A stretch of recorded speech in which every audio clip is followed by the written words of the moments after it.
హైదరాబాద్లో పలుచోట్ల ఈదురుగాలులతో కూడిన భారీ వర్షం కురుస్తోంది. మరింత సమాచారం మా ప్రతినిధి సత్యనారాయణ ప్రత్యక్ష ప్రసారం ద్వారా అందిస్తారు.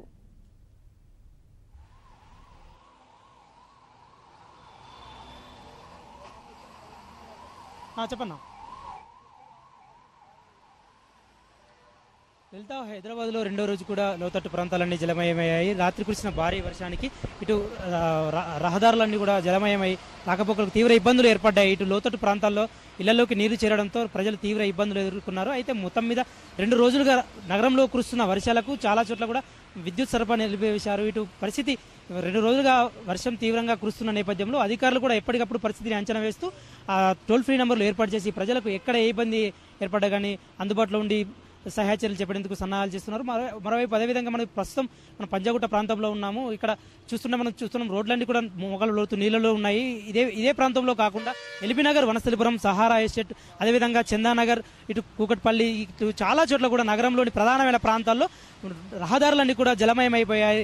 రాత్రి 3:30 నుంచి 4:30 ప్రాంతంలో కురిసిన భారీ వర్షానికి గాను మొత్తం మీద నగరంలో వాహనాల రాకపోకలకు తీవ్ర ఇబ్బందులు ఏర్పడ్డాయి.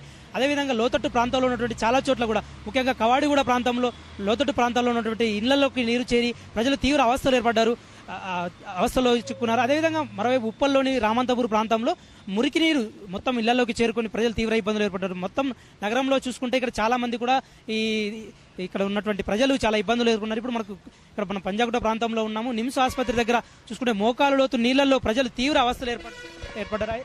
అదేవిధంగా మొత్తం మీద నగరంలో ఈ వర్షానికి గాను ఎలాంటి ఇబ్బందులు కలిగి ఉన్నందుకు అధికారులు చాలా చోట్ల కూడా విద్యుత్ సరఫరాను నిలిపివేసి పరిస్థితిని ఎప్పటికప్పుడు అంచనా వేస్తూ ఉన్నారు. మరోవైపు చాలా చోట్ల కూడా చెట్లు కూలిపోయి రోడ్డు మీద పడ్డటువంటి పరిస్థితి మనం గమనించవచ్చు. అదేవిధంగా ఈ పరిస్థితుల్లో ఈదురుగాలతో కూడిన భారీ వర్షానికి మొత్తం నగరంలో చాలా చోట్ల కూడా ఈ ఇళ్లపైన ఉన్నటువంటి రేకులు కానీ అలా రేకుల షెడ్లు, తాత్కాలిక నివాసాలు అవన్నీ కూడా మనకు అస్తవ్యస్తమైనటువంటి పరిస్థితికి మనం గమనించవచ్చు. అదేవిధంగా 2 రోజులుగా కురుస్తున్నటువంటి నగరంలో ఈ వర్షం నేపథ్యంలో ఎలాంటి అవాంఛనీయ ఘటనలు జరగకుండా ఎక్కడైనా ఎవరికైనా ఇబ్బందులు కలిగితే అందుబాటులో ఉండి చర్యలు తీసుకునేందుకు అధికారులు చర్యలు తీసుకుంటున్నారు.